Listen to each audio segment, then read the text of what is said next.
poliquístico o también conocido como SOP. El síndrome ovario poliquístico o SOP afecta a las personas uteroportantes y hoy te vamos a contar cómo afecta, qué es, cómo saber si lo tenés, cuáles son los síntomas, cuáles son las causas y cómo afecta psicológicamente. ¿Qué es? Bueno, para empezar hay que entender que el síndrome ovario poliquístico, como lo dice su nombre, es cuando en los ovarios se forman quistes, cuando un óvulo no está completamente maduro. Para entender mejor esto, tengo que explicar cómo funciona un ciclo menstrual sano y así entendernos mejor. El ciclo menstrual se divide en 3 fases: la folicular, que es la primera, la ovulatoria y la lútea. En la fase folicular es cuando empieza todo y empieza la menstruación. El primer día de menstruación es cuando se reinicia el ciclo menstrual. Bueno, el ciclo folicular es cuando... La fase folicular es cuando empezamos a menstruar. Aquí es cuando se comienza a formar un óvulo. ¿Cómo se forma? El cerebro envía estrógeno hacia el útero. Este estrógeno hace que un óvulo empiece a crecer dentro del ovario. Y así pasamos a la fase ovulatoria. En la fase ovulatoria, el óvulo por fin ya maduro sale fuera del ovario y ronda el útero en unas aproximadamente de 12 a 24 horas. Este es el periodo más fértil que tiene una mujer. También se forma el endometrio, que sería un revestimiento con una parecita que hay dentro del útero, y este sirve para, si llega a haber una gestación, que el cigoto se pegue correctamente a las paredes del útero y llevar así un embarazo sano.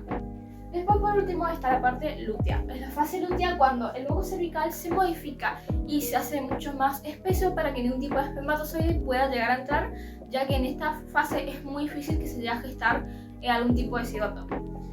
También se aumenta la progesterona y los vasos sanguíneos dentro del endometrio. Y de vuelta, todo se vuelve a reiniciar una vez que se vuelve a la menstruación.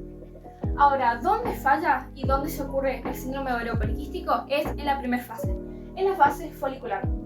El problema es que cuando no hay un folículo dominante, hay varios. Entonces, cuando el cerebro manda estrógeno al útero, los folículos comienzan a inflamarse, pero en vez de ser uno, son varios. Entonces, un óvulo, en vez de tratar de salir, no puede porque hay más inflamándose. Y esto lleva a una inflamación tal que se convierten en quistes. Bueno, como bien explicamos cómo es el síndrome ovario poliquístico, tenemos que saber cuáles son sus síntomas. Tenemos varios tipos de síntomas. Como ya explicó mi compañera, el primer síntoma es la menstruación irregular. O también puede ser una menstruación inexistente. Eso se puede ver a través del diagnóstico de un médico.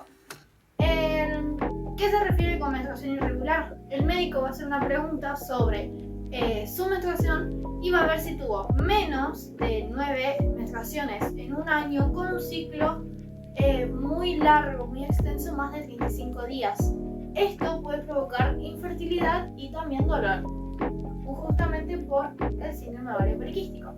Otro síntoma que podemos tener es el exceso de andrógenos. Es una hormona masculina que genera a veces calvicie de forma masculina o exceso de vello, tanto facial como corporal. Otro síntoma que tenemos es ovario poliquístico, que se refiere a los quistes en los ovarios. Y como último síntoma tenemos el exceso de peso, o también llamado obesidad. Tenemos las causas. ¿Cuáles son las causas de estos síntomas? Bueno, las causas exactas del síndrome ovario poliquístico se desconoce, pero se cree que puede ser por varios desequilibrios hormonales. También, ¿cuánto porcentaje afecta?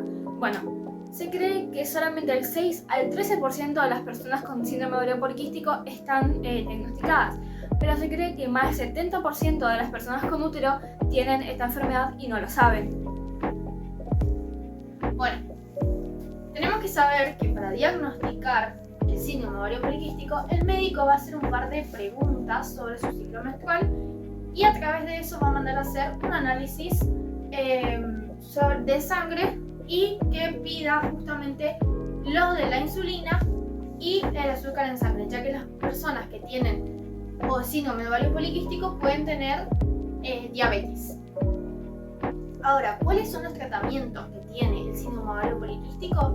El síndrome de ovario poliquístico tenemos que saber que no tiene cura. Es una enfermedad que no tiene cura, pero se puede llevar algunos métodos, tanto medicamentos como un cambio de vida para poder llevar una vida saludable. Por ejemplo, tratamientos naturales se puede tener actividad física regular, una alimentación saludable y un peso saludable. A raíz de esto tenemos los medicamentos que ¿para qué sirven? Tenemos medicamentos que sirven para regular la menstruación, para la fertilidad, porque ya sabemos que tenemos una menstruación irregular, no tenemos, la mayoría de las personas ultraimportantes son infértiles teniendo síndrome de SOP. Tenemos también medicamentos antiandrógenos para la resistencia a la insulina, también tratamientos para el acné, y también hay uno que es de depilación, que también a veces no se sabe, pero afecta más a lo que es el síndrome de ovario poliquístico. Por ejemplo, para la menstruación se utilizan pastillas anticonceptivas, parche, chip, lo que sea, todo método anticonceptivo. Tenemos también el de antiandrógenos, que son medicamentos que regulan la hormona del andrógeno y regulan también lo que es el exceso de vello y el exceso del acné.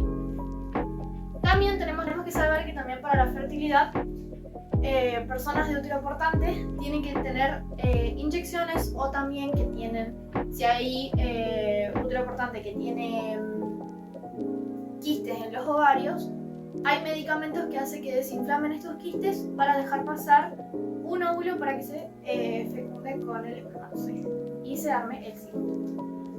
A raíz de esto también tenemos medicamentos para el acné, que pueden ser pastillas y cremas. Y también, hablando del tema de depilación, que es algo que nadie conoce pero se tiene que tener en cuenta, es que las cremas depilatorias son agresivas. Las cremas depilatorias son agresivas para justamente para las personas con síndrome de SOP, ya que eso absorbe el cuerpo y puede llegar a generar molestia, o puede llegar a ir al útero. Bueno, ahora pasamos a lo que son las consecuencias psicológicas. Una de las consecuencias es, por ejemplo, la depresión. Esta ocurre que gracias a los cambios hormonales y psicológicos que produce el síndrome de ovario poliquístico, produce y afecta a los neurotransmisores del cerebro, dando como consecuencia cambios de humor, mala autoestima, comportamientos suicidas, como por ejemplo la autolesión. Junto a la depresión más los demás problemas psicológicos que ahora les vamos a contar, puede llegar a provocar autolesiones en las personas con SOP. Bueno, otras consecuencias psicológicas que pueden haber son las imágenes corporales, justamente el trastorno alimentario, o también las relaciones. Hablando de imagen corporal y trastorno alimenticio, tenemos que saber que esas dos las tres que nombré se van de la mano. Hablando de imagen corporal, tenemos que saber que una persona que tiene síndrome de ovario poliquístico tiende a tener obesidad o tiende a subir de peso muy rápidamente. Esto afecta tanto a la inseguridad como a la autoestima de la persona. A raíz de esto lleva a un trastorno alimentario, que es cuando dejan de comer y no adquieren las suficientes vitaminas, proteínas y todo lo que necesita un cuerpo para poder seguir funcionando correctamente.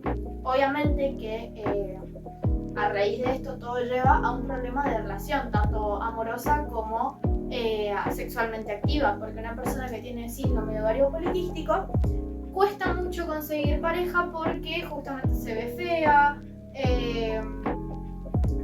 la persona se ve gorda, a veces por justamente la misma hormona de andrógeno genera mucho vello, tanto corporal como facial, y eso genera inseguridad. Y cuesta conseguir parejas tanto sentimentales como sexuales. Y bueno,